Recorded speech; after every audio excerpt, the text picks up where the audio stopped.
Guys, এটা হলো chicken চুই ঝাল। এটার প্রাইস মাত্র 150 টাকা। আজকে ছিল সেমিস্টার ফাইনালের লাস্ট এক্সাম শেষ করেই চলে গিয়েছিলাম চুই ঝাল রেস্টুরেন্টে। এসে অর্ডার করেছিলাম বেগুন ভর্তা আমার সবসময় পছন্দের। এরপর নিয়েছিলাম চিকেন চুই ঝাল। ফার্স্ট টাইম আমি এটা ট্রাই করতেছি, আমার কাছে অসাধারণ লাগছে। ঝোলের ফ্লেভারটাই আমার কাছে বেশি সুন্দর লাগছে। শুধুমাত্র ঝোল দিয়েই এক প্লেট ভাত খেয়ে ফেলছি। আর ওরা এখানে মূলত ব্রয়লার মুরগি ব্যবহার করে না, ব্যবহার করে সোনালী মুরগি। অনেকে হয়তো ব্রয়লার খেতে পারেন না, তাদের জন্য এটা বেস্ট হবে। আমি এ পর্যন্ত যতবার গরু বা খাসির চুই ঝাল খেয়েছি, কেন জানি না আমার কাছে ওগুলোর থেকে চিকেন চুই ঝালটা বেশি ভালো লাগছে। এর একটা কারণ হতে পারে ঝাল কম ছিল চিকেন চুই ঝালে।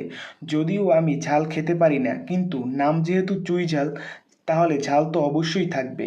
গরু বা খাসির চুই ঝালের সাথে প্রাইস তুলনা করলে আমার কাছে এটা একটু বেশিই মনে হয়েছে। কারণ 180 টাকায় গরু আর 200 টাকা খাসির চুই ঝালের প্রাইস।